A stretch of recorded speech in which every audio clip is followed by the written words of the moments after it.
I had this one nutrition teacher at Life Chiropractic College, you know, 28 years ago, and he taught me a different perspective of nutrition.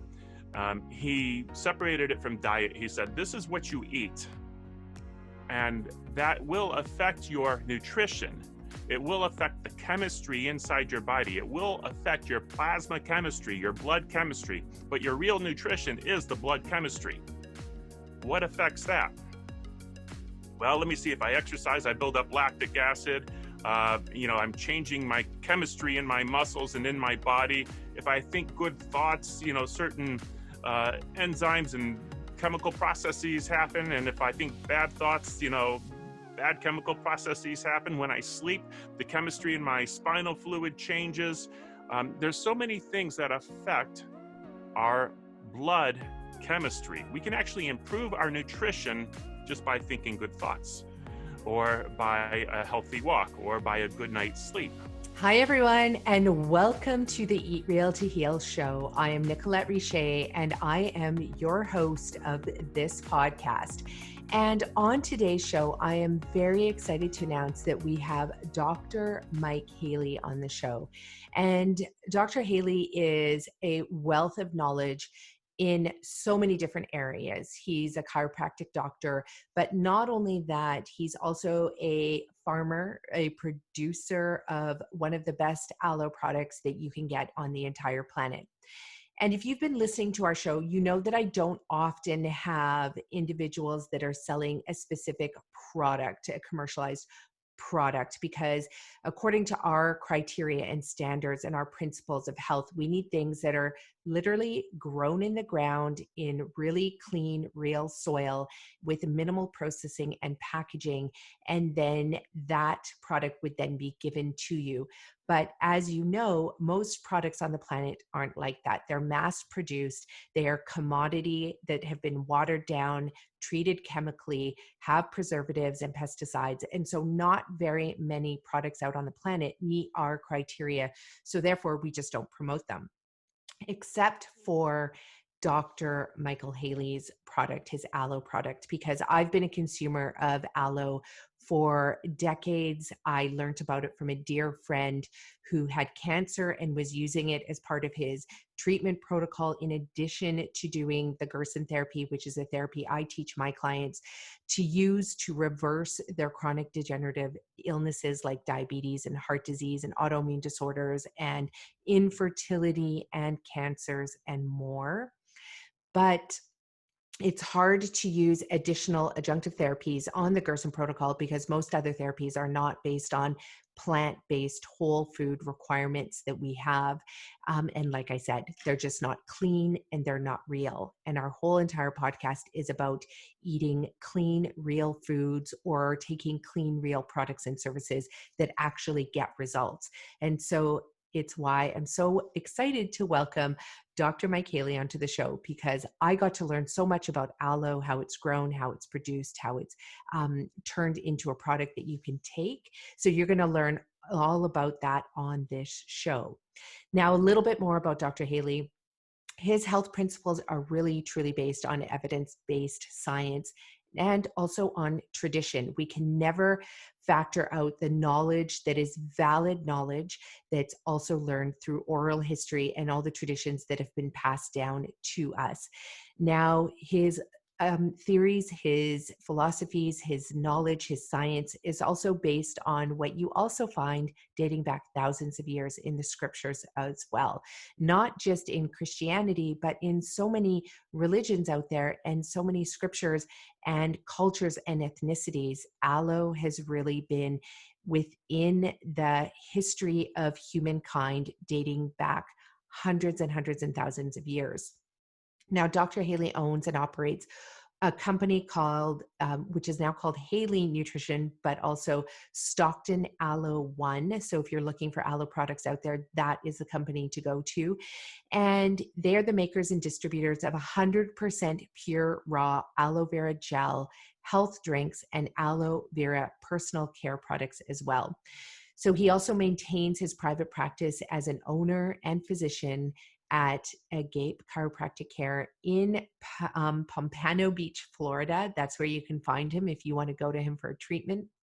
He's an expert on phytonutrition and superfoods, and he also graduated from the University of Tampa, and that's where he went on to study at the Life College of Chiropractic, where he earned his doctorate in 1995. So he has been doing this work for well over 25 years.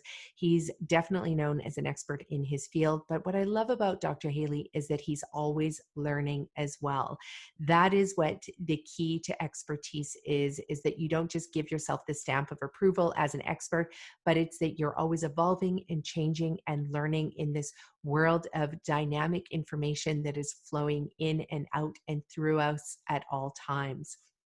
I love that he's also known by his colleagues as Organic Mike for his teachings in the area of organic chemistry and nutrition. So as you can see, he's a wealth of knowledge for not only how to use nutrition, but also how to use specifically aloe products in helping you if you have diabetes, if you have Crohn's, irritable bowel diseases and illnesses, GERD, immune system disorders, eczema, psoriasis, dermatitis, even vaginal yeast, and so much more. So you're going to want to listen to this podcast from beginning to end because I know you're going to love it. But before we dive into the podcast, let me just update you on a few things that are going on in our world. So, as you know, before COVID, we launched our 22 million tour campaign, which is where we have officially announced that we want to help 22 million people reverse their lifestyle chronic degenerative diseases by 2030. 22 million is the number that represents 10% of North America's population that is living with at least one or more chronic degenerative diseases. The reason we chose 22 million is because that represents 10% of the world's of North America's population that is living with a chronic disease. We know that when we help one person, when we teach one person how to reverse a chronic disease, they go on and inspire and educate 10 other people in their family, in their community on how to do that. So that's how we are going to tackle this chronic disease epidemic. Now, the tour before COVID was supposed to go from Pemberton, British Columbia, all the way down to California. But because of COVID, I've decided to keep it on my homeland of Canada. And so I'm going to be running and biking from the west coast of Canada all the way to the east coast of Canada, St. John's, Newfoundland. It's 7,000 kilometers or about 4,400 miles that I will be running and biking. And I encourage you to come and run and bike with me as we do this tour, where I'll be stopping in multitude of different communities, including working with physicians, working with youth, and most importantly, working with the Indigenous and Black peoples of Canada as well. So the reason why we're working with Indigenous and Black communities, it's not because of what happened to George Floyd. I'm going to be doing a whole podcast on my thoughts on racism, on what happened to George Floyd, on Indigenous Black people of color, and what we need to do to really address racism in Canada, in North America, and across the world. But that's going to be for another podcast. But I've been doing this work for years, and I'm going to be sharing with you the work I've been doing, working with Indigenous communities, with Black communities, and also being somebody, I call myself a quasi-Indigenous individual because I was born in Malawi, Africa. I am Black, I am brown because I'm also part Indian, and I'm also white. So my life operates at the intersection of those three cultures, races, ethnicities, and it's made my life very interesting. But I'll save that for the other podcast. But it's so important that we elevate the voices of Indigenous and Black people of color now more than ever, but really ongoing into the future and looking back into the past. We need to elevate those voices because of the fact that they're important voices. There is so much tradition, history, culture, oppression, repression, and we need to move that conversation. We need to listen to the voices, listen to the stories, because it's by understanding those stories and relating to them and internalizing them into our own individual beings that we are truly going to be able to step into a world of anti-racism, step into a world of elevating people and truly bringing about equality, and equality not as it's been defined and known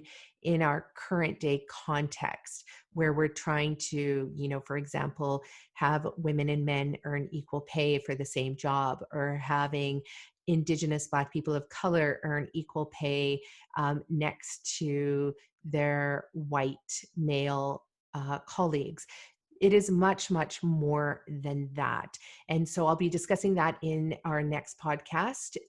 But with the 22 million campaign, the reason why it is important that we elevate these voices is because of the fact that Indigenous and Black and people of color of all colors tend to have higher rates of depression, diabetes, heart disease, and chronic diseases.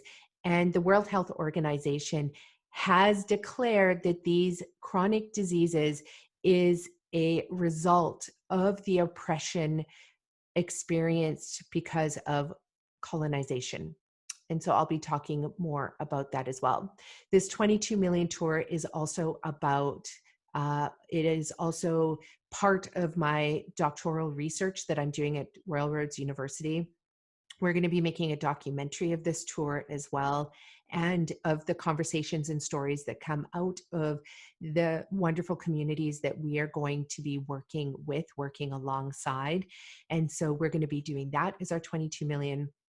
Why it is a tour, it's because of the fact that we need to get face to face with people. COVID has shown us what happens when we isolate, and now we need to come back together into community, get face to face with people, and we need to have real conversations, looking each other eye to eye, standing shoulder to shoulder, if we are going to really be able to co-create the solutions to the problems that we are experiencing in the 21st century.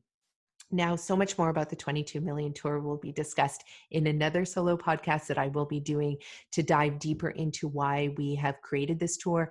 But for now, just know that you can participate by donating. The link is going to be in the show notes. You can show your love by coming and joining me on some practice runs over the next 10 months, and practice rides as I get ready for the tour.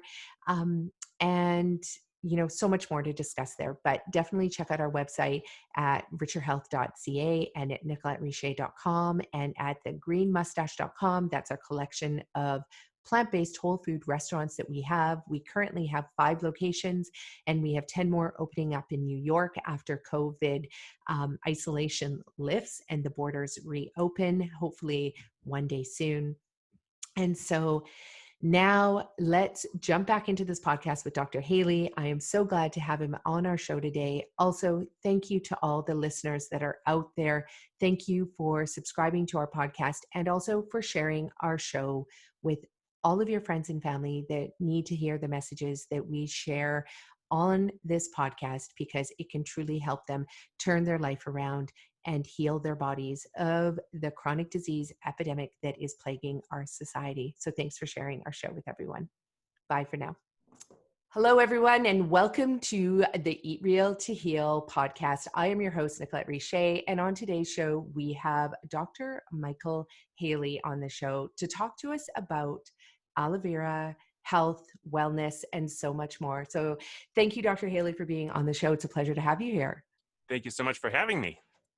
So, as with all my guests that I bring onto the show, everybody has their specialty, right? We've had the penis doctor on the show who really specializes in men's health. We've had, doctors on the show to talk about, multiple sclerosis. And one thing that we have not covered on our show is the topic of aloe Vera. And I like to get more into the healing stories of my individual clients or humans out there who have used food as medicine and alternative healing to reverse their chronic degenerative diseases. That is the main topic of our show. But the reason I decided to have you on the show and cover aloe vera is because aloe vera was actually used a lot in the healing process of my dear friend, Bill Nasby, who at 72 had been diagnosed with cancer. And he did the Gerson therapy. So that was predominantly the main therapy that he did. But aloe vera was something that he would wake up every morning, he would make it himself, he would juice it, and he would drink it, and was part of his healing. And I've been drinking aloe juice for years and years without really diving too much into the research, because I think I just really understood and bought into it. It's like 20 years ago that I haven't questioned it much until I started reading about it a lot, until you actually, somebody on your team reached out to ask to be on our show. So I really want to dive into the background of that. But before we do, I want to go way back. Let's go way, way, way back and tell me about how you ended up getting into chiropractic care. What was the story behind you wanting to be a chiropractic doctor? I feel so selfish answering that and ridiculous. I feel ridiculous, but I'm going to go for it anyway. See, when I was like 12, 13 years old, my father went to a chiropractor because he couldn't move. And within a couple of days, he was doing so much better. And the chiropractor said, you know, you have kids, you have a family, you have to bring them. Everyone has to come. I was the only one that went. I felt great. I didn't have any problem. I just wanted to see what he did to my dad and how my dad got better. And at the time I was playing football, and I remember this chiropractor, Dr. Fisher, never forget him. What an amazing guy. We're literally going back 40 years ago. And he knew that I was interested in sports, and he did a few things to me, and I felt amazing. And I remember going out on the football field and running, and I just felt like I was floating. I felt different. I felt better. And to me, it was almost like he did this like Jesus thing, raising the dead on me. And I wanted to be like Jesus. So it's true. I wanted to be the miracle worker because that's what I just experienced. Yeah. So I went to chiropractic school, and I've seen miracles, not only through chiropractic, but through tremendous life changes, which I think chiropractic is just an entry point into that. People come to us crippled in pain, and we have the opportunity to give them something that gets their attention, and then all of a sudden say, but let me really, really help you. Let me show you how to do things. Let me show you how to live a better life, how to eat better, how to think better, how to sleep better. And there's so much more than chiropractic. There's so much more than just diet. You know, there's a whole lifestyle that goes with it. Yeah. And that's the part that I find interesting is that, you know, in our still current day, this day and age, you know, for when a lot of people get sick, and we're talking about like probably about 80 to 90% of the people get sick, they think their GP is the answer to all. Like, let's just go to the doctor and ask them, you know, why am I sick and how do I get better? But people don't realize that they have to 100% have this toolbox in front of them, which consists of all of these different you know, professional practices. So you need to, you know, have a chiropractic doctor on your team, you know, having a naturopath on your team, having somebody who understands nutrition, and maybe later on in life, somebody who understands hormonal health. And, you know, also then having your food, understanding sleep, how important that is. And, you know, we have so many people talking about this, but yet it feels like, you know, people just take it for granted how important sleep is, how important movement is. And I'm not talking about extreme exercise, but just movement every day.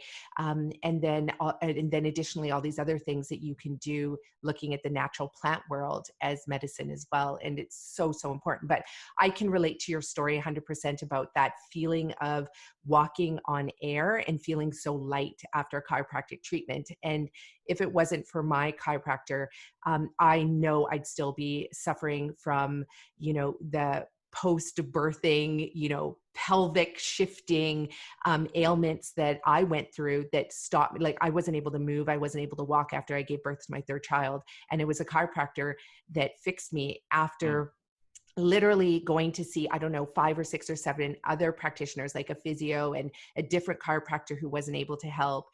They were just too scared to get in there and really see what was going on. And my chiropractor in the city, like I had to drive 2 hours to go see him, but it was worth it because within 5 minutes, literally, I felt like I was walking on air when I couldn't even lift my feet off the ground because my pelvis had shifted in 2 different directions.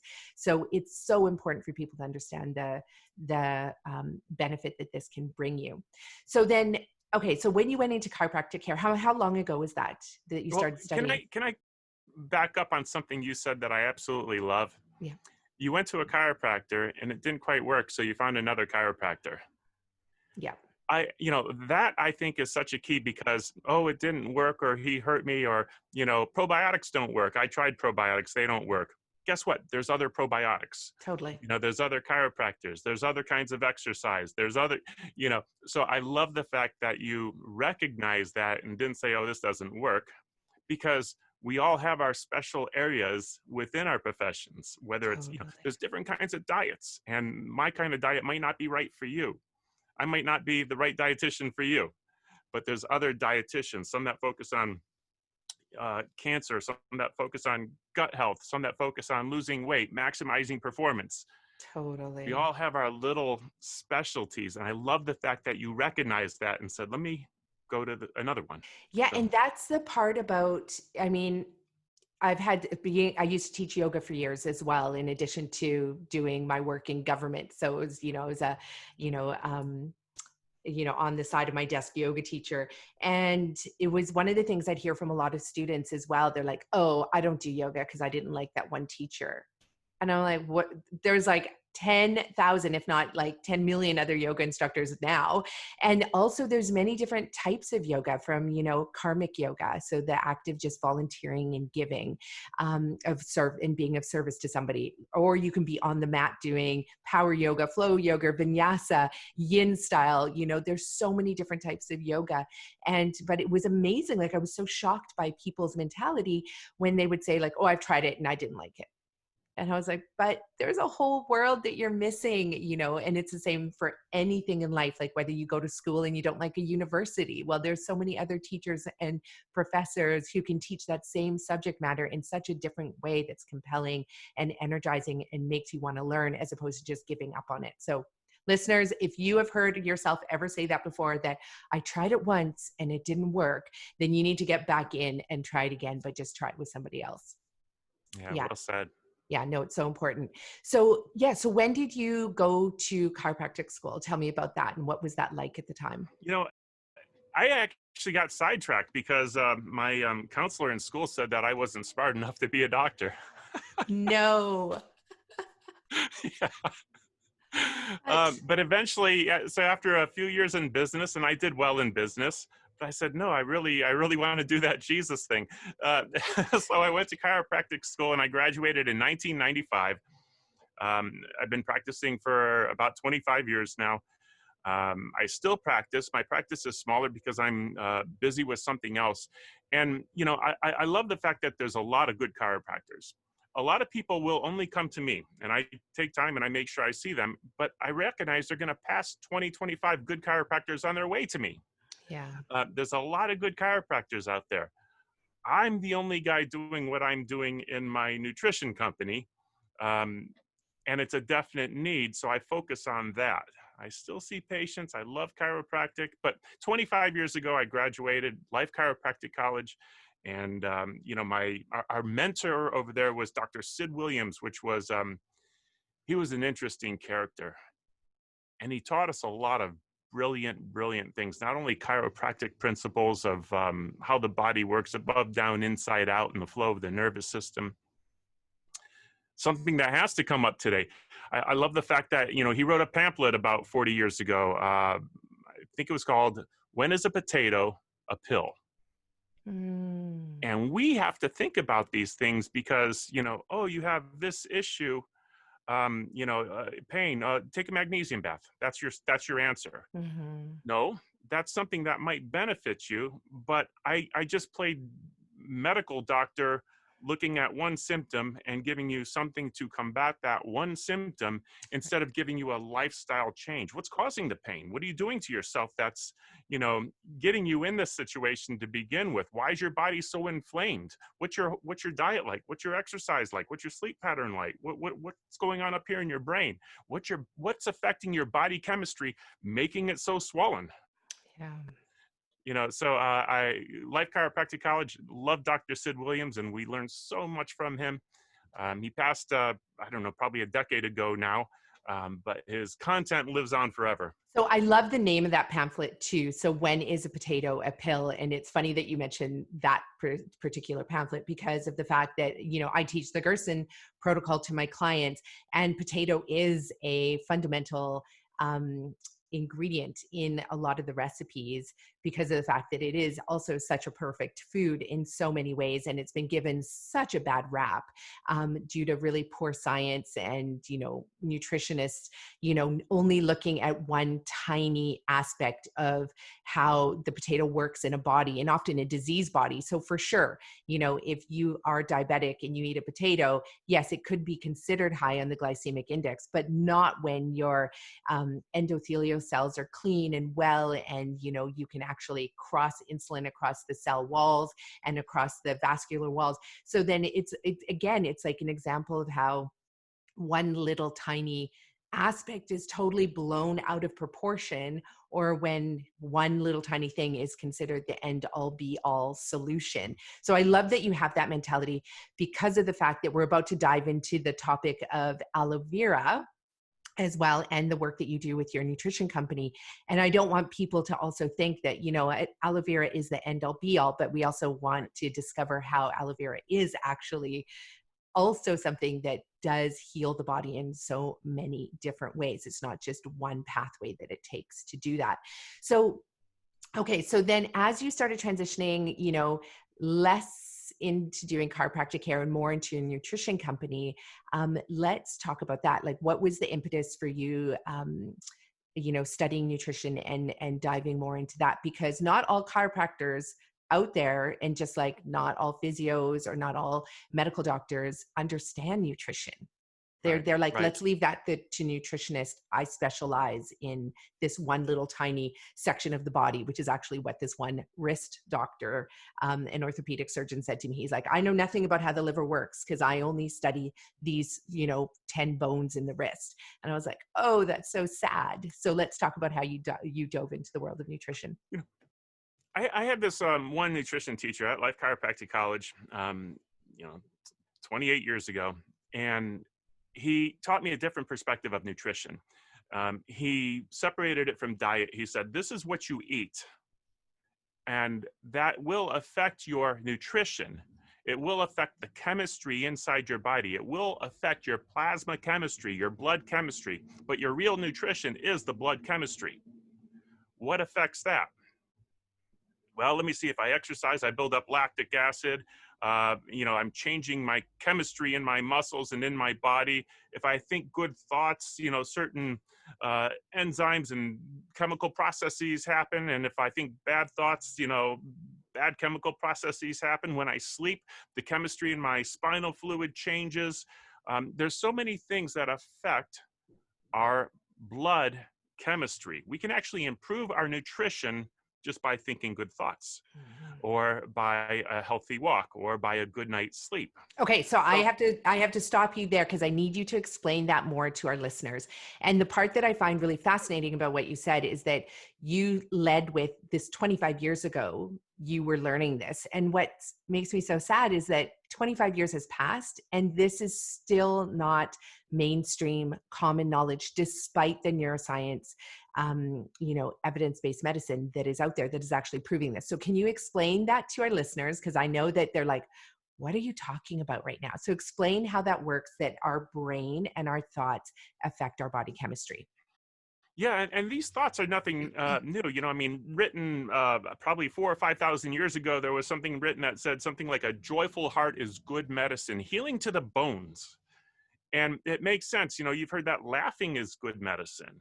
We know scientifically that good thoughts affect our chemistry in a good way, and negative thoughts affect our body chemistry in a negative way. We know there was research done on monkeys where they exchanged their spinal fluid, and they were able to keep, certain monkeys awake and certain monkeys asleep by changing their spinal fluid. The one that got a good night rest, we just inject that into the one that's been awake, and we take the one that's been awake and we inject that into the one that's been, and they would trade them back and forth kind of thing, keeping one alive, one in sleep and one awake. Of course, the one that never got sleep eventually died. These things that we do, the sleep and the good thoughts and the exercise, we know that when you get into high intensity training, you're more likely to affect your, the growth hormones and things of that nature. There's certain chemical cardiovascular benefits, not only for conditioning, but, blood cleaning and during the lower volume and, less intense exercises. There's different chemical changes that happen with different kinds of exercise. As we start doing these things and recognizing, have you ever had negative thoughts and you feel wiped out? What happened? You had a hard, stressful day. Things up here changed your chemistry, used up your energy, you're wiped out now. These things affect our blood chemistry, affect our nutrition. Now, the easiest way to affect our blood chemistry is probably by the things we consume. Diet plays a large role in it. And the quickest explanation I could give is if I, took a couple shots of whiskey, within a few minutes, maybe even faster, I'd start feeling different, because this would go into my body, right into my bloodstream, and have a powerful effect. I can't get that kind of result that quick with sleep. It takes a little longer. Yeah. So we have to be especially aware of what we're putting in our mouth and how that affects our blood chemistry. But we can't just ignore the other things and think I eat great. When I was young, I used to think, well, I don't have to eat great because I can exercise anything into good stuff. I now have a son that thinks that way, and I understand it because I used to think that way. Yeah, I say that all the time. Lifestyle. Yeah, you cannot exercise your way out of a bad lifestyle or a bad diet, especially. So like what you put into your body, also what you put on your body, right? Because our skin is a massive organ. So we do have to pay attention to that, because I see that all the time. People are super hyper conscious about what they're eating, but then they're lathering their body in all of these chemicals, and I get it. It's hard to differentiate what is good from what is bad, because the marketing out there is pretty slick. A lot of money goes into marketing, a lot of these products to tell us that they're healthy and that they're organic. But, at the end of the day, we find out still that a lot of, chemicals are in these products. So what do you do? What do you say to your son? Let's dive into that, because I know a lot of parents are listening. How old is your son, by the way? I can't tell you what I said to him, okay, because there's too many people. I'm pretty direct with him, and I use some pretty strong words about what really happens and what he's really putting into his body. Right. But he's 15. He's ready to get his learner's permit and start driving and stuff. He's at that age. He knows it all. He's a better driver than me. He's smarter. You know what I'm talking about. I have a 15-year-old daughter. Same. Yeah, I know. Love him to death and stuff. And I used to be him, so I get it. But, and I have to backtrack a little bit too, because you said, the things you put on your skin, doctors give drugs through the skin, hormone patches, pain relieving patches. The skin eats, drinks, and excretes just like the epithelial tissue in your gut. That it's like the same organ. It's like when you were formed, it's like, you were a ball of cells that somehow was pushed in and met in the middle in the tube. And that tube is still an external environment. The things you eat have to go through that tube to actually end up in your bloodstream. If you start thinking of your gut and your skin as the same organ, now all of a sudden what you put on your skin is very, very important. There's chemicals in cosmetics, in bug sprays, in make sure if you're going to go outside, you don't want those pesky mosquitoes, right? You have to have DEET. No, no. There's natural plant extracts that can help keep the bugs away from you and not put harmful, dangerous, unknown, what's going to happen, chemicals into your body. Yeah. We have to change the way we think about what we eat, what we put on our skin. Yeah. And I love that analogy that you said, we are this tube that essentially can be inverted. And I like to get people to, because for some of you out there, you might remember that toy it's a tube full of gel or water, and you can just keep pushing it inside itself. And then that inside comes out and it just keeps rolling, and you hold it in your hands and it slips through your hands because it's completely inverting in itself. So I don't know, for the people who are listening, if you remember that toy, we'll try and put a picture of it in the show notes, but that is exactly like your body. If you didn't have a skeletal system to stop you from doing that, you could literally invert yourself literally from mouth to anus, right? Because it's just one long tube. And then your insides, that same endothelial cells, are the same as what's on the skin. Obviously, there's slight differences, but they're basically doing the same thing. It's permeable membrane that allows good things to get in and bad things to get out. But if you don't take care of it, that's when the bad things get in and the good things can't get in. So it's just really important for people to understand when Michael's, explaining that, to know that your inside of your body and your outside of your body, they're one and the same, and they're interconnected and inextricably linked. So just picture that, okay, as you're learning from him. Okay, awesome. And because, if we are that little squishy ball that, you'd be able to roll on your finger and, keep on going in, and, if that's the case, and it is the case, then your skin's probably also a picture of what's happening on the inside. Yes. Well so, said. If you're having skin problems, dry skin, inflammatory skin, cracked heels even, whatever's going on the outside is probably amplified on the inside, more apparent on the inside.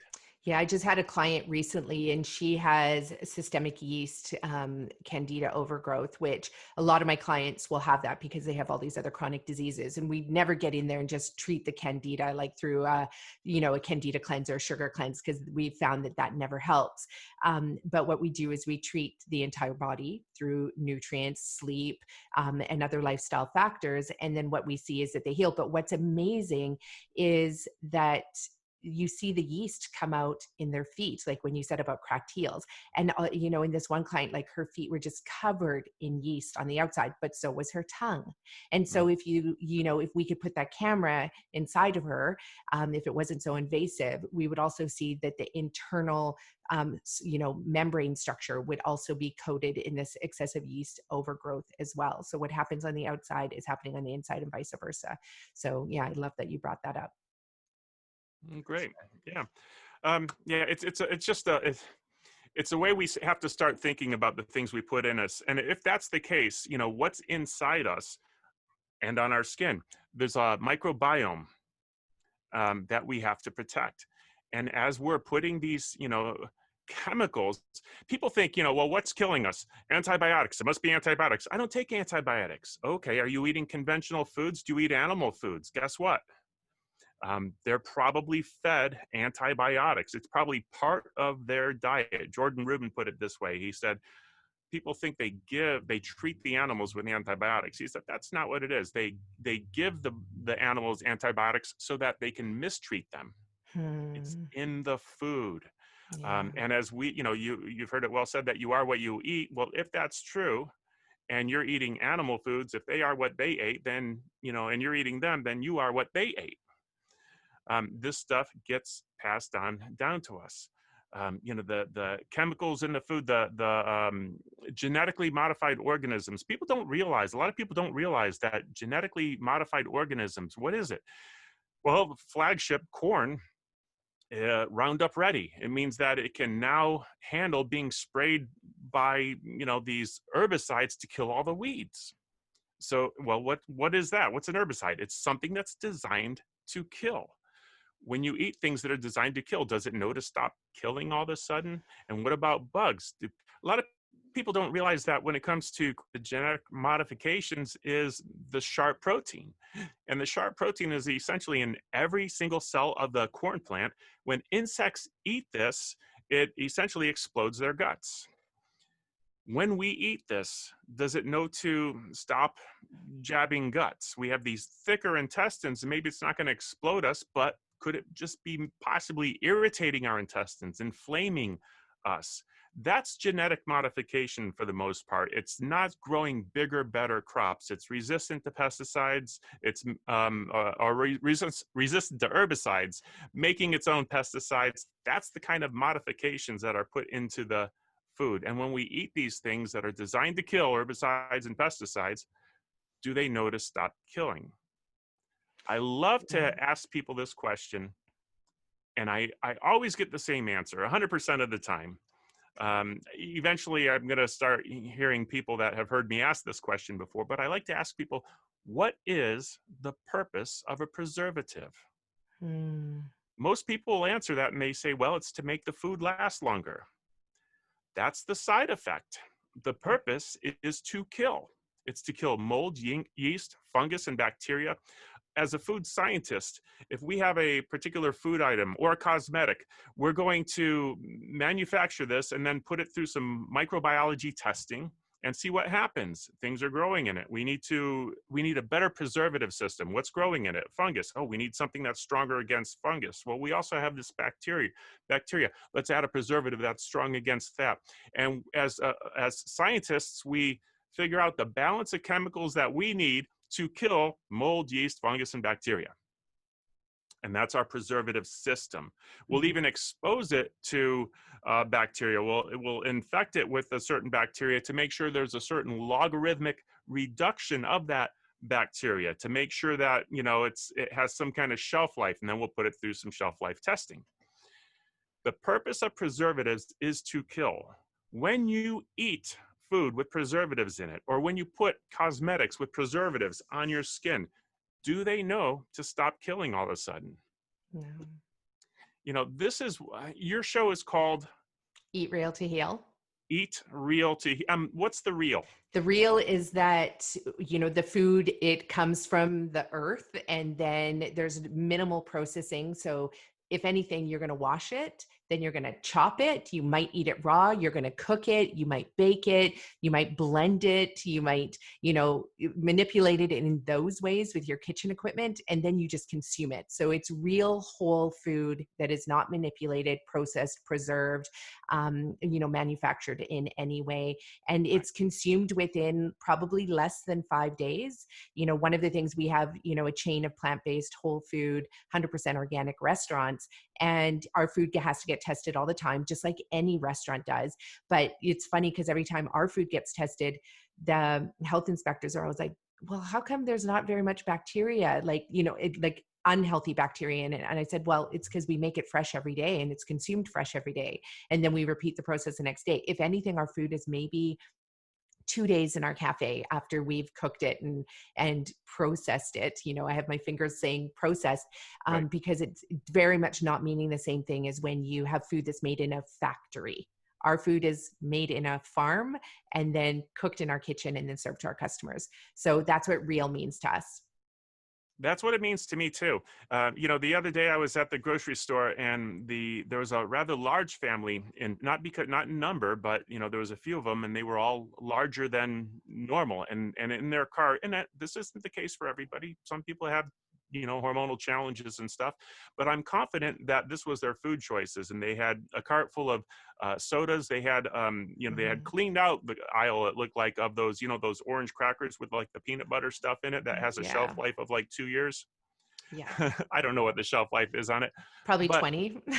But that is not real food. No. In fact, I wouldn't even say that it's food, because real food or food doesn't have those things in it. It's exactly what you described. It's, it's available. You go out and you harvest it, and you bring it in and you prepare it.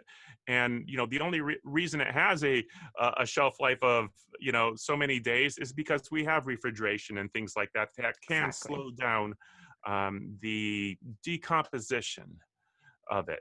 The eventually bacteria will take it over. And in the early phases, this bacteria probably is even beneficial for you. Yeah. But at a certain point in time, it's like, wait, there was nothing to stop mold, yeast, fungus, and bacteria. So they consumed it all. And now it's no longer what I intended it to be. So I'm no longer going to choose to eat this particular food. But it's real food spoils. Yeah, exactly. Yeah. Real food doesn't have a shelf life. Real Right. food is, has to be consumed right away, basically. And if it can last more than 5 days, then that's a problem, because either it's going to become toxic to your body because it has too much bad bacteria now growing, or because it's been preserved through chemicals that are, human made, and those are going to harm our body. I'm laughing because something you said just triggered something in my mind. A lot of people ask me why our aloe vera isn't certified by the IASC, the International Aloe Science Council. And one reason is we've never paid the fee, but the reason we've never paid their certification fee is because we are not certifiable. One of their requirements is having a 2-year shelf life. We have a real aloe vera. You can keep it frozen for a long time and kind of stop the aging process, but it doesn't have a shelf life. You can't put it on a shelf in a store for 2 years. Certifications don't always mean better, and that includes organic certifications. Organic is not the highest standard. Do I shop organic? Absolutely. Is it the highest standard? No. I actually choose a higher standard. I grow as much food as I can for myself, and we grow it organically, but it's a higher standard. Don't always just think, oh, it's certified, so it has to be good. No, and that's a really important point too, because, even though we are a 100% organic restaurant, we always try and educate our customers that, to go beyond that, you have to look at the soil that the food is grown in. That's really important, right? So adding compost and, manures and whatever else to the soil to regenerate the soil and regenerate the microbiome, exactly what we're doing internally to our gut health system inside of our, bodies. And that's a higher standard, but then even higher than that, like, we can always do better and better. So it's also looking at, who's picking your food, right? How are the people who are handling the food being treated as well? How long does your food have to travel for before it gets to you? So even though it's organic and you're buying it in New Zealand and it takes, 6 months to be shipped here, and it was picked before it was ripe, and then it has to, get sprayed with a gas so it doesn't, get moldy during transport, and then it's aging with no sunlight, like that has to be considered. So there's so many factors. And I love that you brought that up, that you're growing your food, because a lot of people look at COVID as being, so terrible and everything. And I get that for sure. If you've lost family members to COVID during this pandemic, but at the same time, we're seeing more people growing food. And this literally is a blessing, like the biggest blessing of COVID, I think. It is, yeah. We have aloe vera plants on our website, and we don't ship them during the winter time. And it was winter time when this happened, but all of a sudden people started pre-ordering them, like never before. And we see the same pattern, and there is some blessing in all of this, all of these challenges. People are growing food; they're getting back to being at home, being with their family. It's a beautiful thing. Yeah. Let's talk about aloe vera then, because it's been, we said we were going to talk about it, and I would love to dive into that. And then I want to get back to your nutrition company and really cover everything that you do. But let's talk about the aloe, because you did bring up a good point there, is that yours doesn't meet that shelf life requirement of 2 years. And I was just recently reading that something like 98% of aloe vera products that you buy on the shelf at your health food store or order online barely contains 1% to 2% of actual aloe vera ingredients in Right. there. So let's talk about Yeah. that. And how is your product different? Well, some people actually will try to duplicate what we do, and they'll actually purchase their leaves from the store. Going back to something you said just a minute ago, right? Currently, the headline video on our YouTube channel shows a leaf purchased in the store the day they came in compared to a leaf that I took off my plant at home. And I had been harvesting them 1 week apart on this particular video and writing the date on it so that you could see what the change looked like over time. And it appeared that the leaf that showed up in the store was harvested about 1 month prior, before showing up for the first time in this particular grocery store. So sometimes even fresh produce isn't fresh. Yeah. Now, when it comes to most other juice companies, there's really four big aloe vera farms that are supplying most of the aloe vera companies. And take what I say and don't just apply it to aloe vera. Do you like grape juice, orange juice, or whatever it is that you like and enjoy? Um, there's a lot of companies, there's a lot of brands, but a handful of farms producing them for these many brands. Yeah. In the case of aloe vera, four primary farms. And most of them are supplying a particular company in Florida, one of the largest distributors that then resells to the various aloe companies. Why is this important? Because they're starting with primarily the same thing. Meaning, I've seen the process at 3 out of the 4 big farms.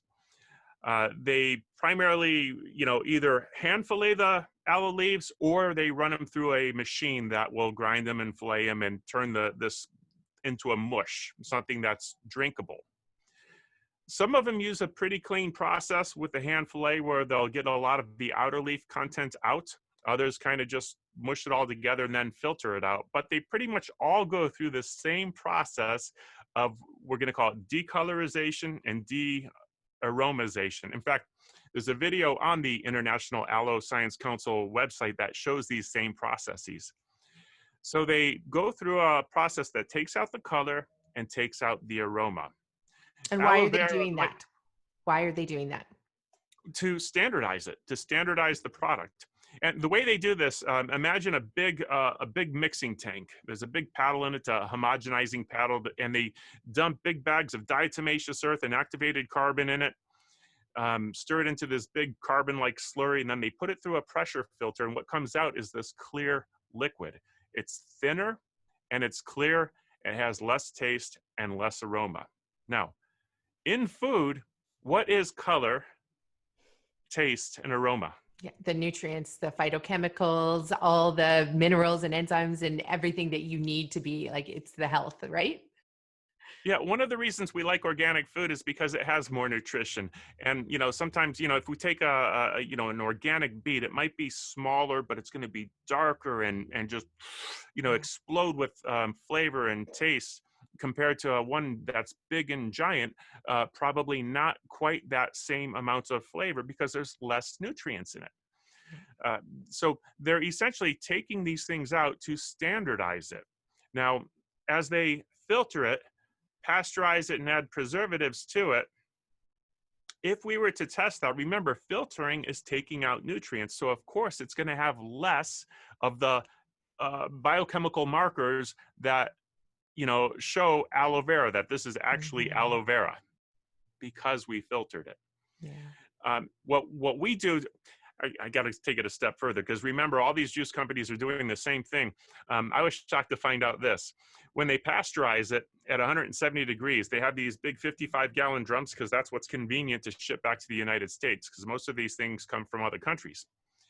These big 55-gallon drums then get reprocessed. They hot fill the big plastic drums. Now, they have liners in them, but guess what? The liners are made out of plastic. Yeah. Now, I'm not completely against plastic. I think there's a safe use for it and a bad use for it. I agree. 170 degrees, putting your food in that is not good. I'm not going to take a plastic bag and microwave in it. I'm not going to put 170-degree liquid into it. Yeah. But that's what they do. Why do they do that? So they can hot seal the drum and know that it's dead. Everything in there is dead. We've hot sealed it, put the preservative chemicals in it. Now we're going to ship it to the United States for them to sell to other companies. Some are going to reprocess it, add their own new preservatives to it. The ones they add is what you see on the label, not the ones that were added at the original farm. Right. Some of them are going to put these in glass bottles and sell them to you. Like you think it came out of the field and has never been in plastic, but it was at 170 degrees. Yeah. It's crazy. And denatured and then literally watered down as well. And so, yeah, of course, by the time it gets to you, you've paid all this money for this beautiful packaging. You've paid all this money for the processing process, but that's what you're paying for. You're not paying money for the health benefits of it. And some are not necessarily watering it down, but adding other things to it, like Yeah. juicing, which juices, they're adding fruit juices and stuff, and they're selling it as an aloe drink. It's that tastes good. Yeah. But remember, it was watered down, not necessarily on the front end by adding water, No, but I but mean, what? Yeah, adding by other. taking out stuff. As you know, Yeah. you're taking something that's 97% water or whatever it is, and then you're filtering it, so now it's 99% water. Yeah. You've taken out a lot of the what made it nutritious, and it's thinner and it shakes and it splashes like water. And in the case of aloe vera gel, if you were to purchase an aloe vera gel, a shelf stable aloe vera gel, chances are on the ingredients is going to be something like carrageenan as a thickening agent. Why would they do that? Because they took the stuff out that makes it thick. It's no longer thick. And we now have to put something back in to make you think you have actual gel.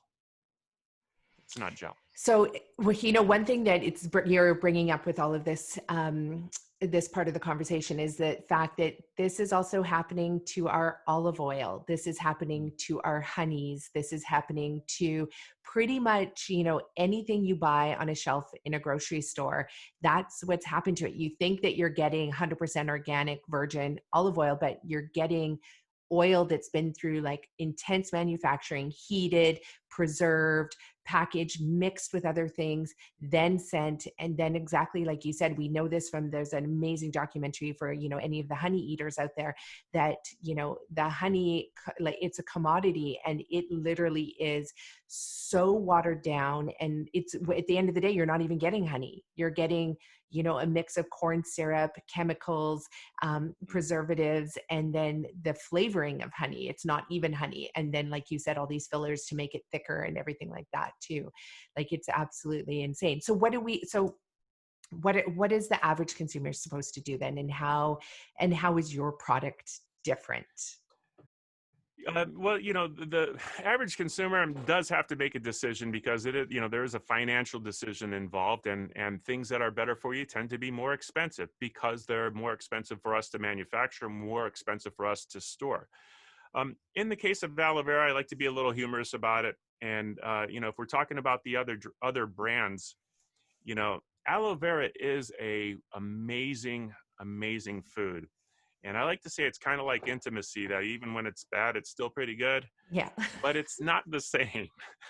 It's not the same. What we do is we actually hand fillet the aloe leaves. First, we bleed them, which means you cut the ends off so the laxative effect bleeds out of them. Some people want that. If you want that, it's not in ours. By bleeding it out, we're getting rid of the bitterness. We're making it so that you can actually consume much more and have physiological effects that you might desire, such as speed healing guts. Mm-hmm. We, after bleeding it out, wash the leaves and then skin them. And now you got these jelly things that essentially slide into a grinder. We push them through a 110 feet of stainless steel pipe that goes back and forth and has circulating cold liquid on the outside so that it goes in at the field temperature, comes out at about 50 degrees Fahrenheit. We put that liquid into containers that go into the freezer for immediate freezing. We call that fresh frozen because we're sucking the heat out and getting it frozen as quickly as possible. Yes, grow your own leaves, fillet them yourself, blend them. That's the best you can do. I'm absolutely certain we're the second best to the best you can do. I love that. So now, okay, so then you ship it, do you ship it frozen or how does it get shipped to you?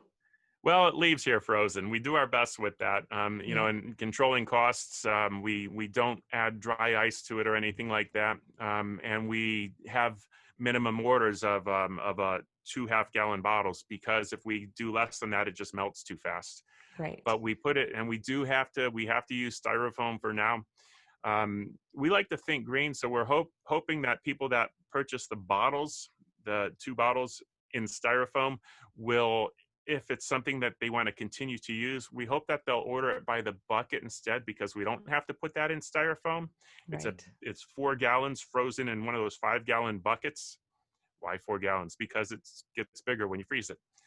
But that will stay cold and mostly frozen, shipping even all the way across the country, melting on the way to you so you can distribute it into smaller containers and then put them back in the freezer to take out as necessary. We Amazing. hope that people would think green, choose that option. It's a lot cheaper per bottle because we don't have Yeah. all the styrofoam and packaging costs and everything else associated with it. Your cost per half gallon comes down for shipping as well, because when with shipping you pay so much up front and then a little Mhm. bit increases as the weight goes up.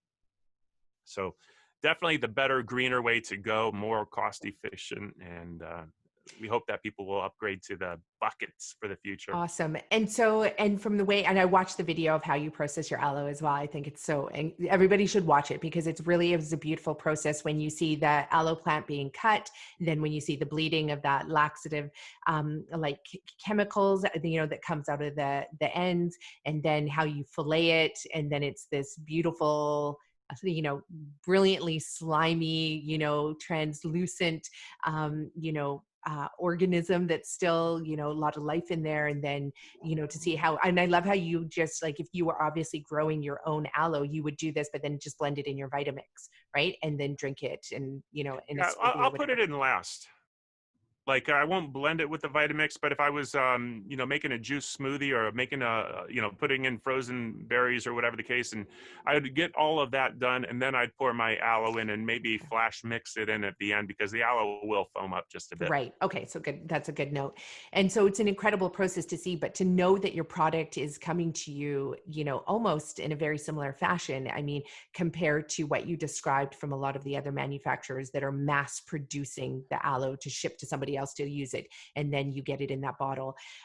So then with the, I want to go back and let's just talk about why aloe. Like, what is aloe? What are the benefits? Why should we even consume this? Most people know that when you put aloe vera on a sunburn, it heals faster. And the best way I can describe it, imagine that I just lobsterized myself, went out with my shirt off, and laid out for a couple hours at that first sun of the summer, and just turned red, ready to peel. If I put aloe vera from the plant on my hand like this and just went like this, and I didn't rub it in, took it off like that, and just left it, chances are the next day I'm going to see a handprint of healing. Yeah. Aloe vera causes things to heal about twice as fast. And this was proven scientifically in the laboratory with lab rats and stuff. I don't know why they had to do this, but they did. I think humans should have volunteered, Yeah. people that wanted this information. But they burned lab rats and they put aloe on half the wounds and not on the other half. And the ones that got the aloe healed in half the time. And epithelial tissue, just like the gut, that's why we would expect it to speed heal ulcers or inflammatory bowels. So most people know that it heals skin faster, but the immune, and that was my first experience to it. I remember I had these rope burns from sailing. I'm not a sailor. I didn't know what I was doing. The captain said, pull up the sail. I did, and then I looked and I said, now what? And as the wind filled up the sail, it started ripping through my hands, and I tried to hold on to it. No chance of holding onto a sail. Let it go, people. Don't do what I did. So my patient, Rodney Stockton, always came into the office with aloe vera. When he realized that I had destroyed my hands with these rope burns, he said, put this aloe vera cream on them. Don't worry about it. You'll be fine. And I remember a few days later looking at my hands thinking, my goodness, they look better now than before the burns. It was absolutely amazing in just 3 days. Well, fast forward, he's now telling me I have to make sure all my patients are drinking this, especially if they have cancer. Didn't make much sense to me. Come on, yeah, sure, snake potion gonna kill cancer and this and that. He has so many testimonials of people that apparently cured their cancers just drinking aloe. This is not a wise approach, okay? Have cancer, drink aloe vera. No, lifestyle changes. Well, I followed up on a lot of these testimonials years later when he had passed. Not only that, I actually had my first cancer patient on aloe vera. And in her case, she was stage 4 pancreatic cancer. Couldn't do surgery because there were too many tumors. And I said something like this. I said, your diagnosis is bad. You have about a 2% chance of being alive at this time next year if you go the medical route. If you go a different direction, I don't know what your odds are. What do you want to do? 2% or try something else? And she wanted to try something else. So we completely changed her diet. We took away everything that she loved, sugars and, candies and cakes and stuff. She loved that kind of food. We taught her how to juice fruits and vegetables. I had her drinking 3 full glasses of aloe vera a day. I had her growing her own sprouts. She was growing, bean sprouts, wheatgrass, just completely changed her diet. And I remember telling her, I said, you're going to hate me in about 3 weeks. You're going to feel like you're dying. You're going to feel like you're losing weight and you have no energy. But if you give me just a couple more weeks beyond that, you're going to start feeling better than ever before. And I remember her coming back saying, I can't do this anymore. I'm dying. I'm wasting away to nothing. I told you this would happen. Just give me a couple more weeks. I'm feeling amazing. I have more energy than ever before. That was about 11 years ago. She's not a customer of ours anymore. I don't see her anywhere, but every now and then will check. And yeah, she's still posting on Facebook. So this from a horrible cancer that she was only supposed to, by the numbers, statistics, live possibly a year or so. Well, so I have to jump in and ask, so did she do any conventional treatment? Because I know that people want to know that. Yeah, and that's a great question. It was, I want to say 4 to 6 months later when she went back for her scans and the doctor said, this is amazing. You actually only now have 2 little tumors. We can easily go in and take those out. So, okay. So what I love about this is that, number one, pancreatic cancer, like Dr. Michael Haley said, is, really the prognosis is very poor for most people who get diagnosed, anywhere from usually like 3 weeks to 3 months.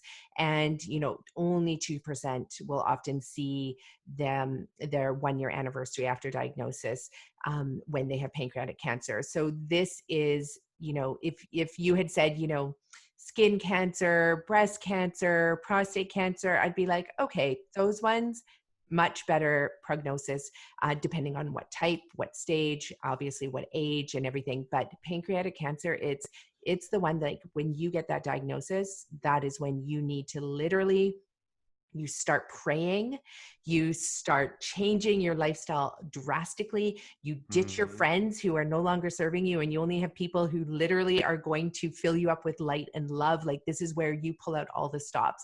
But one of the biggest things for sure is switching your diet. And as Dr. Haley said, that's what this woman did. So that is profoundly huge.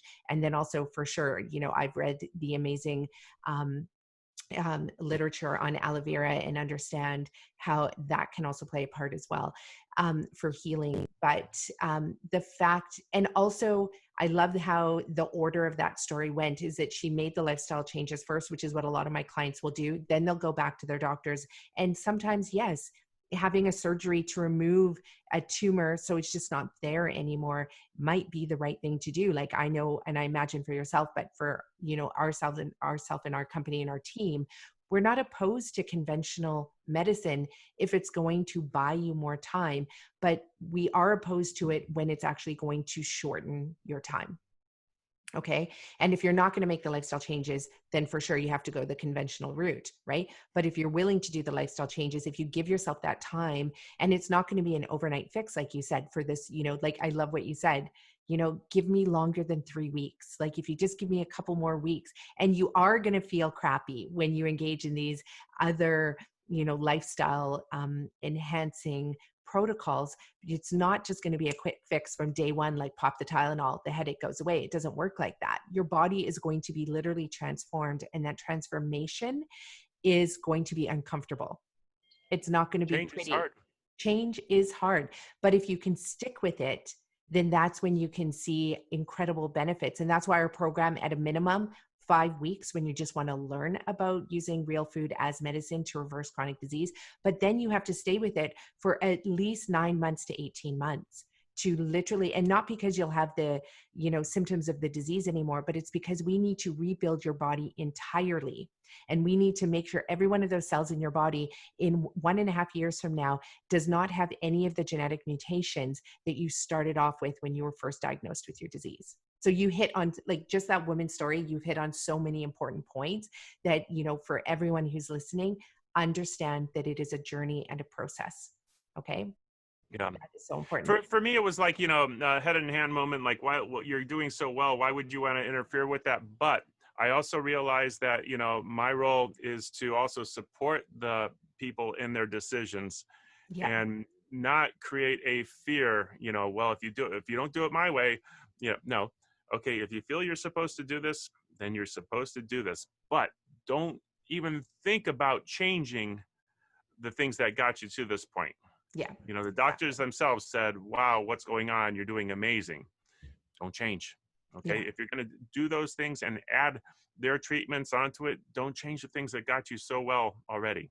Exactly. And when you're done and declared cancer free, keep doing these things. Yeah. You feel better. You remember all the energy and wow, I feel better than I have in so long. Why would you not want that again?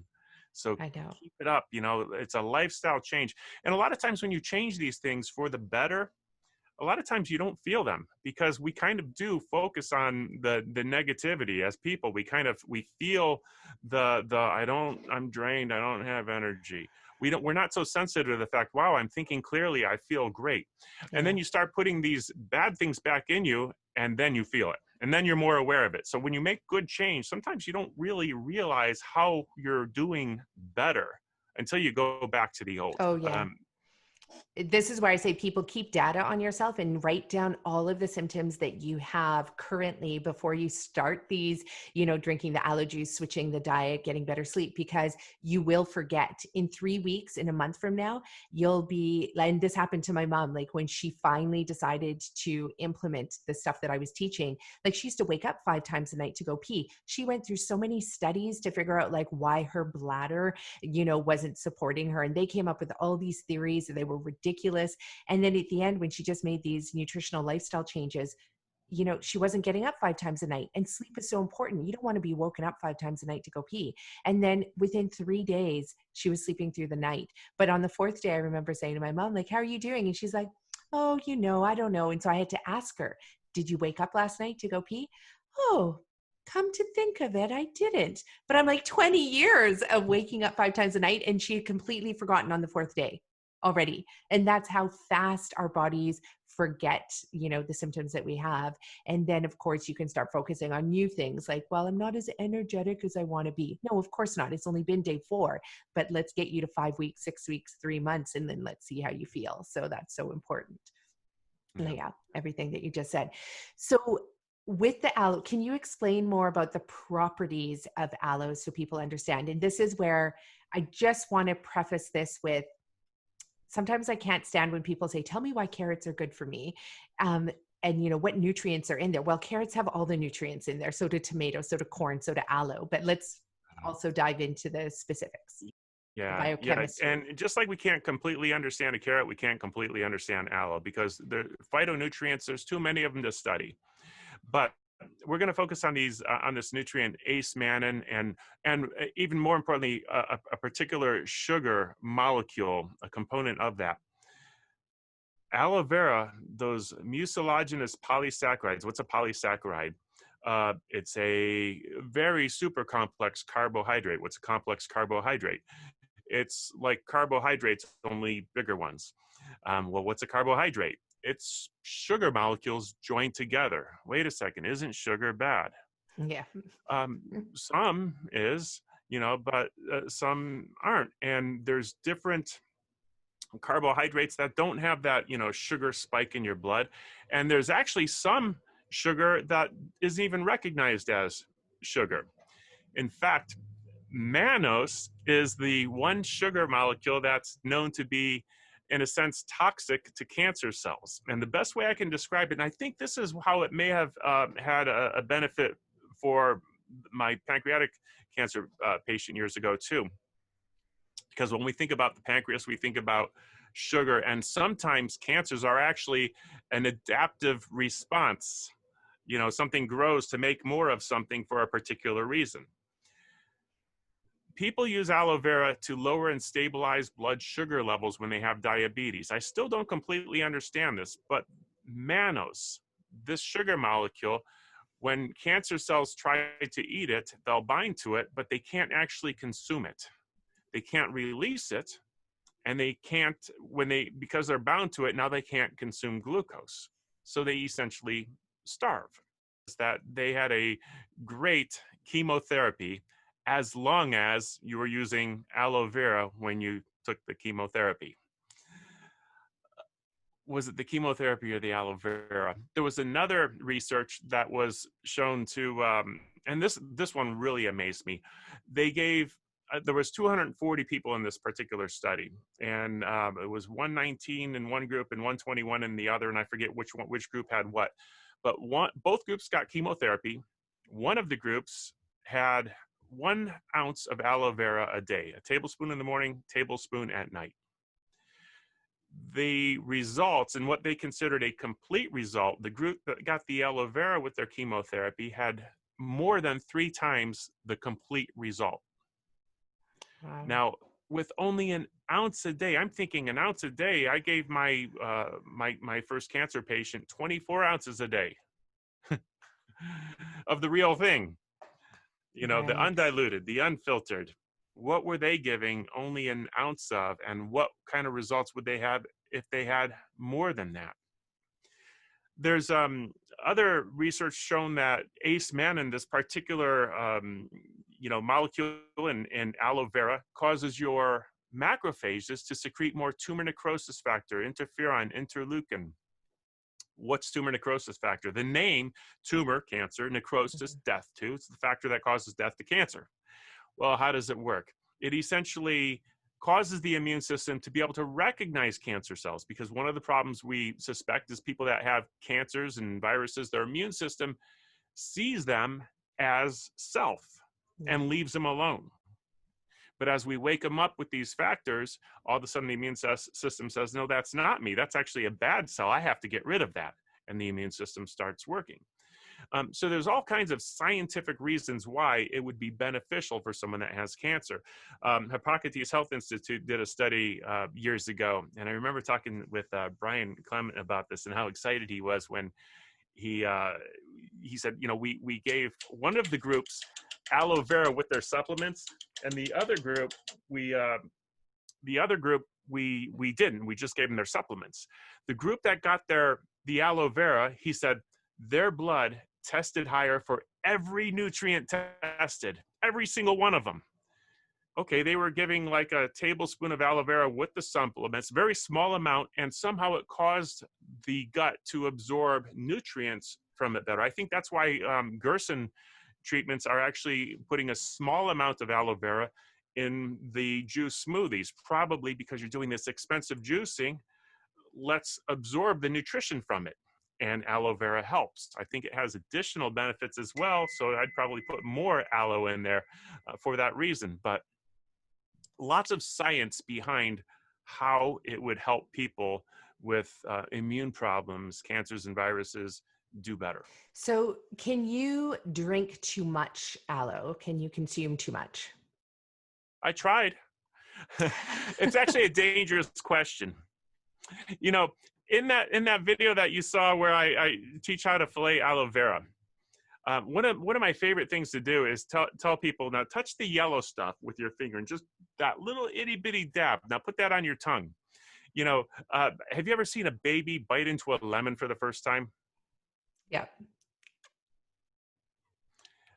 An adult expecting the worst taste will outdo that baby image tenfold. Their whole face, that stuff is so bitter, horrible, and has a powerful laxative effect. And small amounts of that will cause a tremendous laxative effect. I had an employee years ago, first day on the job, no, second day, I think she came back in the second day. She said, you know, she was sad. It's like, what's wrong? She said, well, I found out that I have breast cancer again. I said, okay, don't worry. We're going to, you know, get you on a good healing path. But first thing I want to change right now, I want you drinking. And I gave her 2 of our half gallons of aloe vera. I said, I want you drinking 3 glasses of this a day. She spent the next 2 days in the bathroom at work, you know, about half the time in, half the time out, get some work done, run to the bathroom. In there all day long. At the end of the second day of doing this, she said, Dr. Haley, is it possible that the aloe's running right through me? I said, no, not a chance. I said, well, I shouldn't say that. I mean, if you got your aloe vera from Whole Foods, and these are my exact words, I'm not saying anything wrong with the aloe vera at Whole Foods, but I'm just saying this, what came out of my mouth. If you got your aloe vera from Whole Foods, then yes, but not what I gave you. She said, oh. I said, what do you mean, oh? She said, when she named her husband, she said, he drinks aloe vera for his diabetes. And so I thought I would finish his before drinking what you gave me. Head in hand, Mom, oh no. I said, how much did you drink? She said, I could only drink 2 glasses. I said, good thing, 3 could have killed you. As you're depleting your electrolytes and just, it'd be like vomiting and not being able to have any nutrition because you're just being cleaned out. And that's what she was experiencing. The cramping and the diarrhea for 2 solid days from drinking way too much. Some of it has that outer leaf bitter amount in it that's people are using. They leave it in there because some people want that gut flush effect. Yeah. They want to use it as a laxative, which is the wrong approach, by the way, if you have constipation. Yeah. So yes, you can drink too much aloe vera if it's with the outer leaf, and you have to be careful. I got to be careful answering that question. When I'm supervising our harvest and production, I have 8 checkpoints, and I feel good drinking a full 8 ounces at a time. So for me, and there's 8 checkpoints, I actually will drink 8 full glasses per day for a week straight. I've never had a problem. If you're drinking the inner fillet gel only, no, you can't drink too much. Okay, amazing. And so and I know this is a tough one because it's like for myself, that there's people all over the planet. Not everybody's going to be able to access your product. I know from just chatting with you, I'm like, I am never buying anybody else's aloe but yours. But is that the right answer? Or, what do people do if they, because I imagine a lot of people listening to this will want to run to the store and get it right away. Not everybody likes ordering online, and not everybody can grow it. Or let's talk about growing it. I live in, British Columbia, Canada. I'm 3 hours north of the border. We have snow 6 months of, 4 or 5 months of the year. Can we grow aloe here? And we grow it indoors, and is growing it indoors the same as growing it outdoors? Can I grow it in a greenhouse? Let's talk about how people can grow it on their own if they cannot purchase it from you. And then the second question, should we only purchase your product? Which I know you can try to grow it on your own. I grow it in Florida, a lot of it. I was out in the fields today, actually harvesting little baby plants. We ship them all over the United States. We don't ship them internationally because getting plants through customs with, bugs and insects and possible fungus, and they don't allow it. It's very difficult. Even going state to state in the United States is difficult enough. But what we're harvesting, we grow in the Dominican Republic for a lot of reasons. There's no nuclear power plants there. There's good reasons. They have great lime rock rich soil to grow in. What I have noticed, Florida, we're pretty tropical. It grows very well in Florida. It grows amazing in the Dominican Republic. In the wintertime here, it gets to the 70s at nighttime, might get in the 60s. The aloe stops growing for, a good 3-4 months out of the year. So I couldn't imagine trying to grow it in Canada. Yes, you can grow it indoors. What I see with my indoor plants is they grow long and skinny, like they're just looking for sunshine, trying to grow tall. So they grow skinny and tall, looking for the light. Yeah, that's how ours are inside. Yeah. Yeah, light is the fuel of life in plants. It's what causes the nutrition to be sucked up to the plant so that it can consume what's in the soil and in the water. So you have to have a lot of sunlight for aloe vera. Yeah, no, I have a girlfriend up here. She's same town and her aloe is massive. She has this incredible green thumb, just, knows what to do. Whereas mine is exactly how you described, like super tall and skinny. Probably the pots are too small. I'm not nutrifying the soil as often enough. But the reason I grow them, and I mean, I have since I was a little girl, like even growing up with my mom, we always had aloe plants growing in our house. And because if we ever got burnt, my mom would do exactly that. She would just cut off a snip of the aloe and then let the gel come out, put it on our burns. We always brought an aloe plant camping with us in case anybody got, burnt while we were camping. It was just, it's kind of like some people pack Band-Aids. My mom packed an aloe plant. And that's because we were born in Africa and, everybody has aloe plants growing in their backyard, front yard, everywhere. And it's just a necessary part of your medical kit. But I guess for consuming it at the quantities that you want to consume, that makes it hard. And so, yeah, I'd imagine purchasing it from you. So is there any, besides purchasing it from you, are there any other companies that, not wanting you to have to promote them, but I mean, I think it's just good for people to have options out there. Well, I'll tell you what I would look for if I didn't have access to my brand. I would look for something that had pulp in it. When it comes to food, we want whole foods, and Mm-hmm. a lot of people are filtering the aloe to the point where it's this clear liquid. You shouldn't be able, if you put it in a glass and hold it up to the light, you shouldn't be able to see through it. Right. I want something that, when I shake it, it doesn't sound like water, but it has like a thick, goopy sound to it. And if I read the ingredients, I want to know that it's not because there's a thickener added to make it like that. Okay, good.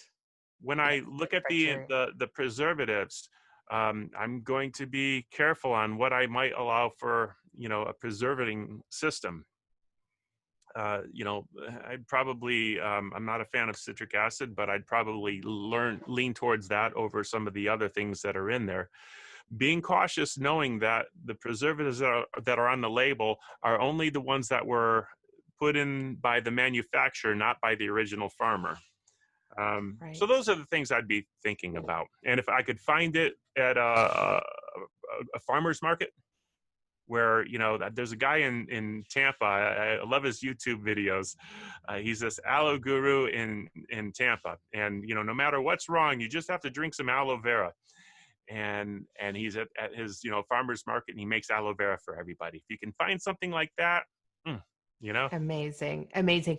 And for people who are listening, and if you happen to live in a warm climate and you can grow your own aloe, and, if you're looking for a career, I mean, I would definitely recommend learning from Dr. Haley, on how to produce it so that it can be available fresh in more farmers markets for more people. Like that's one of the things we're doing with we have a campaign.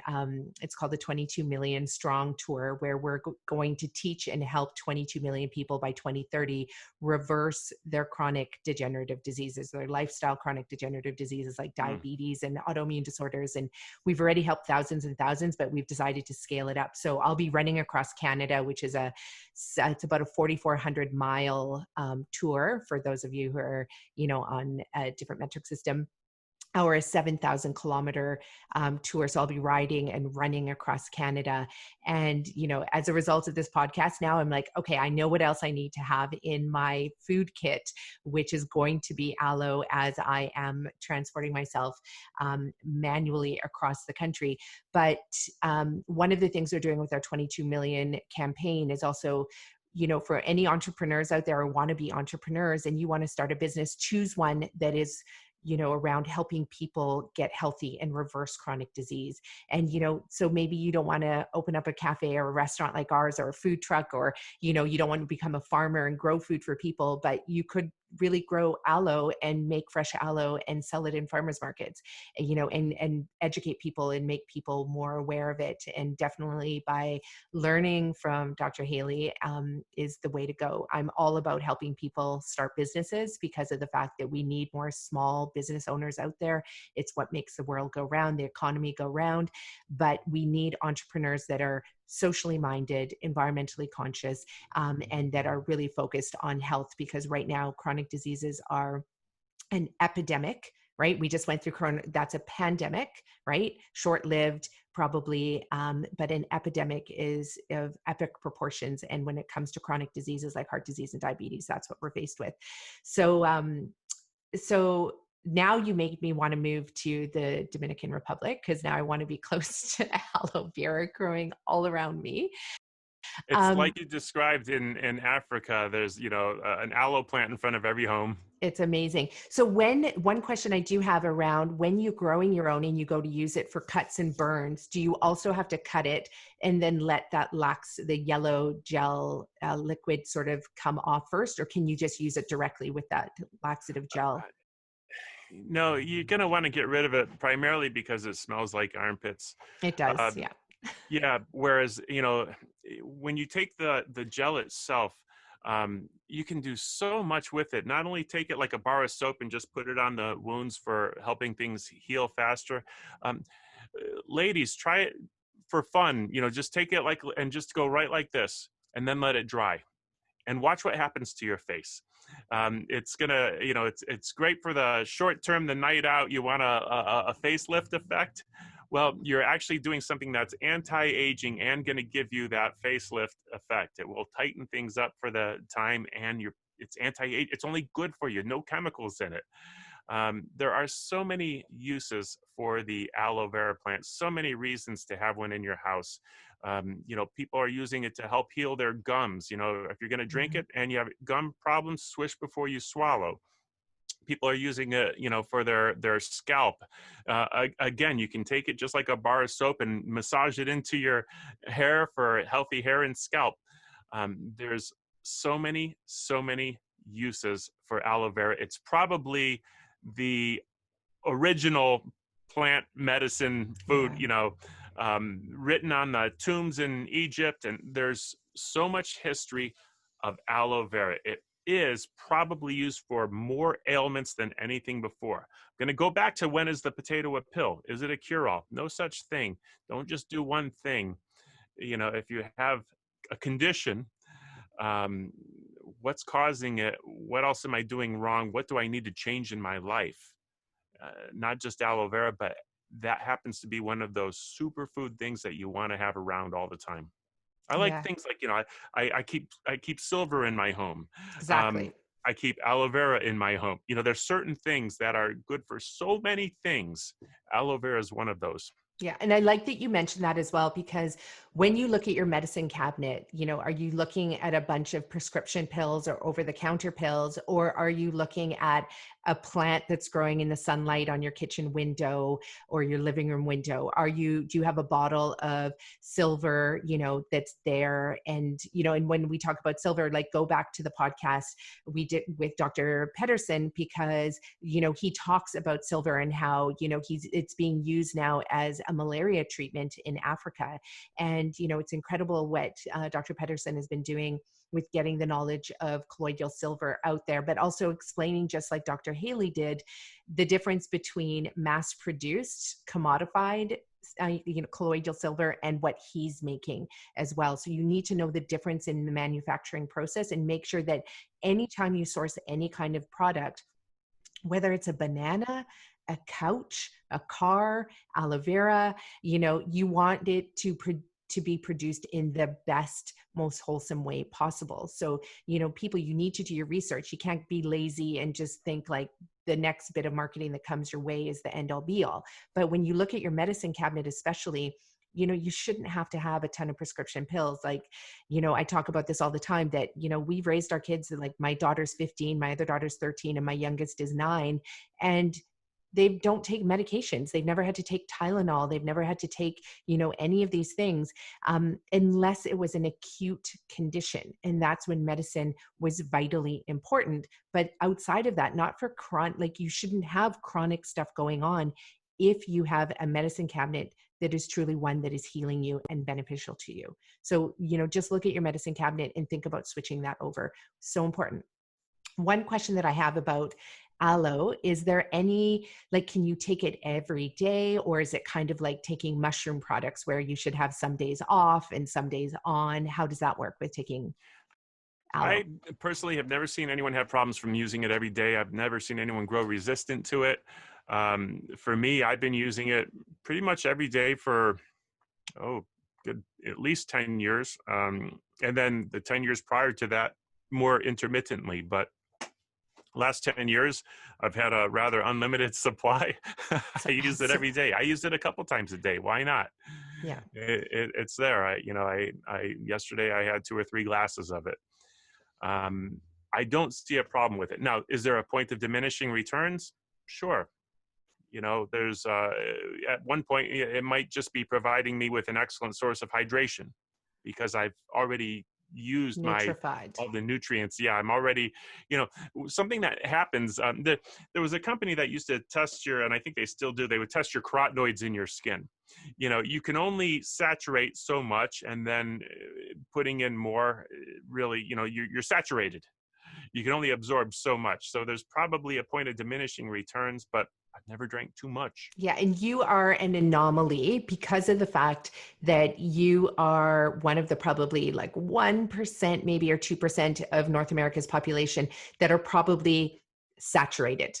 Most people in North America, because they don't eat enough plant-based products, they eat a heavy abundance of animal-based products and refined food products. So they're not getting their daily, intake of vegetables, which are providing them with the nutrients that they need. So most people are not saturated. We see this on the iodine spectrum that, when my clients get tested through a 24-hour urine test, iodine saturation test, they're 98% depleted. Like 99% of my clients are 98% depleted in iodine and magnesium, in most of the minerals if we were to run all the tests.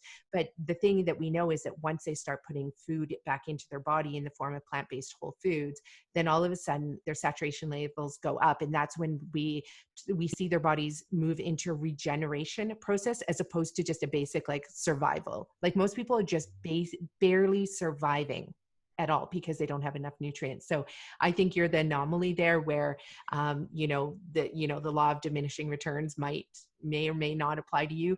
But I think for most people, like, if you're going to start doing this, like eating the vegetables, eating the fruits, eating the plant-based foods, and also taking the aloe vera products, like it's going to take you a long time before you reach that point. Right. So just continue with it. And even if I am saturated and I get hungry and I have another nutrient dense salad, is it going to harm me?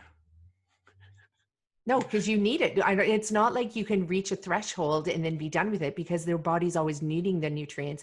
Your bacteria is always consuming the fiber, that insoluble plant-based fiber. So you need to keep at it. You need to keep doing it. And this becomes a lifestyle as opposed to, a diet approach or a cleanse approach, which I hate those words, because the number one question that I cannot stand and that I get asked all the time is, how long do I do this for? How long should I eat those healthy foods for? So I'm not even going to ask you that when it comes to aloe. We know from this conversation that it's something that you're going to start today and continue for your lifetime, and start giving it to your grandkids from when they're little and so on. Right? Yeah. I think it's funny that you mentioned the word cleanse, because I don't like the word cleanse. I understand it has its place because some people aren't living a lifestyle of cleanse. But how often should you cleanse? Every time you eat, every time you think about what you're going to put in or on your body, it should be a cleanse. Yeah, 100%. Yeah. And cleansing, not just through food, right? Every single day, your food is nutrifying, but it's also cleansing you. It's healing you, and it's detoxifying you. It's repairing your body, as well as building your body up. But also our thoughts, like you talked about that in the very beginning of this show, how we think affects our body. So a lot of people want to do dietary cleanses or exercise cleanses and challenges. But what about, cleansing our thoughts every day as well? So how can you do that? And again, not just thinking about cleansing, but actually changing your behavior so that you can catch yourself when you're having one of those negative, toxic thoughts. And instead you're switching it so that you have a positive, healing thought. And that's a practice in itself. And you don't just do it for 2 weeks or 21 days, but it's something that you're practicing for a lifetime, right? It's our all in.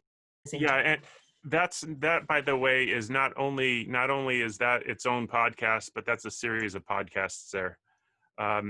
there is so much to understand about how this affects what goes on in your body and your life. And yeah, completely agree with you. That's amazing. So we're going to have to do that then. We have so many more podcasts that we have to do together. Um, so one thing that if you can just help my audience and the listeners understand. So what does a day in the life look like for Dr. Michael Haley? Oh boy, every day is different. Every day is fun. You know, one thing I love, because we did talk about the fact that, you know, right now is the pandemic and we're in this challenge. I actually, and change is difficult. I actually like change. You know, it's I'm comfortable when things are uncomfortable. I like that. I would say that my day involves taking on new challenges and being excited about them. Why? One is if I'm going into something that's uncomfortable, maybe it's unfamiliar, that means I'm going to learn something. I'm going to learn something new. And I might learn what not to do, but that's still times I make a decision, I do something and it doesn't go my way. Great. I learned something not to do. And I learn powerfully from that and I don't do those things again. My days are always different. I love the challenges, and I would say invite the challenges into your life, and ask yourself, what can I learn from them? My life, what's it look like? I get up early. We talked earlier. I love playing the drums. My wife gets up early, and she teaches her yoga. But before she teaches her yoga, she does her own exercise workout. So we're usually up about 4:35 in the morning, and you know, we today we had our celery juice together. And then from there we went into the garage at about, you know, 5:30. I played my drums and she did her exercise routine. I came to the office early, but I went back out into the aloe fields to harvest aloe plants because we're shipping a bunch of them out today. Wow. Soon I'm going to head out into our packing area and help pack boxes and ship frozen aloe vera all over the United States. My day is fun. I saw a patient earlier today and he gave a chiropractic adjustment. Whatever the day brings, I'm going to invite it and grow from it, learn from it, have a joy in doing what I do, knowing that it's going to have a positive impact on the people around me. I love that. I think that's a brilliant way to wrap up this show because of the fact that number one, that message in what you just said and how you live your life every day is the fact that you're proactive, that you're not just sitting back waiting for somebody else to say what you're supposed to do and how you're supposed to do it, but you're just out there, you are taking charge. And this is one of the biggest factors in healing and overcoming a disease is the fact that you don't just sit back and you're not just a recipient of information or action, you are out there actually taking the action, initiating it, being proactive, and that you're doing it every day. And like you said, you're doing it with joy and you're embracing it as opposed to fearing it. And I think that's so important for anybody who's listening to the show, what you've learned today. Some of you might think like, oh, I'm too scared to take aloe. I don't know enough yet. Well, that's okay. Be proactive, get a book, go watch some YouTube videos, do whatever it takes so that you can be proactive in your approach of how you want to engage in adopting aloe products into your life today. So I love that message. So how can people get in touch with you, Dr. Haley? We are now HaleyNutrition.com. And let's see, it's right up there. It's Haley right Nutrition. there. Okay. Yeah. .com. If you go to aloe1 with the number 1.com, that is also going to go to Haley Nutrition. That's what we used to be, but we now do more than just aloe vera products. So we rebranded as Haley Nutrition. More importantly, you talked about people growing their own aloe vera. If you go to aloe.guru, not .com, not .com, but .guru, that's going to take you right to our YouTube channel. We have a lot of farming videos, the very same things I did today. There's one video on there that shows you how to take the plant up and cut the roots off and harvest all the babies and plant the roots and plant the mother plant back in there. There's another video that shows me pulling that up, 10 or 11 weeks later to show you how many new roots grew into that same plant and how, what seems like you're killing it is actually helping it, and how big and juicy the leaves get and how much stronger the root system gets after putting it through that. There's some great aloe vera farming videos, things that I've learned over the years with aloe vera. So if you're gonna take that, if you want to learn how to fillet it, it's on there. It's on the YouTube channel. Those are the best ways to find out more. And you can always contact us through the website. I have been, up to now, I've been able to personally respond to everyone that is asking me a question in particular. That is incredible. And this, I just have such utmost respect for you as well, because of the fact that you're not just a company that's producing and shipping, but you're an education company.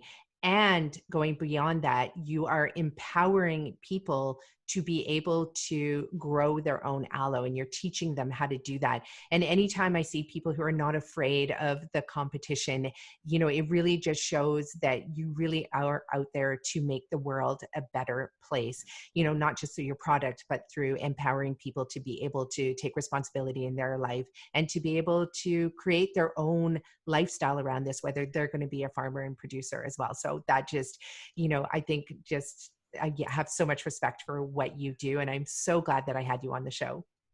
I could see it in you too. And I bet you people love coming to your restaurant. You could probably teach them all the recipes and how to do it at home, but they're going to come to you because, you know, they're buying you, and, you know, you are a light. You're filled with joy and life and energy and this, you know, so much knowledge to give to other people. I just love what you do. Oh, thanks, Michael. That's really, really sweet for you. Yes, come to our restaurant. We share our recipes all the time. We teach you how to make it. What we find is that because it is a lot of work to, you know, grow food, pick food, make food, people always come back. So I'm not afraid of losing customers by sharing our recipes with them. And in fact, they just keep coming back for more, which is awesome. So yes, I think that this is a way that we can all be in our world and in our business. So yeah, no, mutual respect right there for sure. So thank you so much for being on the show. We're going to have a lot of this information in the show notes for anybody who's listening that missed it. Don't worry. We're going to make sure that all of Michael's links are there so you can access his products and his YouTube videos and education. And Michael, we're going to have to do this again because there's definitely the whole mind health perspective that I also want to go down as well for our audience. Thank you so much, Nicolette. And welcome back. How did you enjoy that show with Dr. Michael Haley? So glad to have him on our show. So glad that you are here with us. I want to thank you so much for tuning in, for listening to our show from beginning to end. It is a long format show because of the fact that we need to take the time, we need to slow down, and we need to dive deeper into these topics. As you know, that, you know, trying to understand how products are created out there, it really takes a lot of research, a lot of reading, a lot of investigating, a lot of asking questions. And one of the easiest ways to do that is by bringing experts onto our show who can share their stories so you can really get the goods on how these goods are created and produced and distributed around the planet. So that's what I love about doing our long format shows. And I'm so glad that you stick with us. If you feel that sometimes they're too long and you can't listen to them all at once, that's okay. What you can do is take them in 15-minute increments, 10-minute increments, 30-minute increments. It doesn't matter. What matters most is that you're taking the time to feed yourself with knowledge every single day, whether it's through our show or Rich Roll's show. His is also a long format podcast. He's got over 500 episodes. I highly encourage you to listen to his show. Or, you know, listening to Dr. Zach Bush or Dr. Gemma Newman or, you know, Dr. Ranjan Chatterjee. I mean, there's so many great shows out there that you can listen to fill yourself up with the knowledge that you need to access if you want to turn your health around, if you want to turn your life around for the better. So anyway, Thanks for being with us. It is always such a pleasure. And if you want to stay connected to the work that we're doing, please visit us at the Green Mustache. If you are in the vicinity, come try out our meals, our smoothies, our juices, our desserts. They're all plant-based, whole food. They are cooked, they are raw, they are made with love, and you can get them at any one of our 5 locations in North Vancouver, Port Moody, Squamish, and our 2 locations in Whistler, British Columbia. So enjoy this day, enjoy this moment. Just learn to breathe deep, learn to take it down a few notches, slow down, fill yourself up with knowledge every day, with love every day, with breath every day. Get some sunlight, make sure you get some sleep, and remember, always eat real to heal. Bye for now.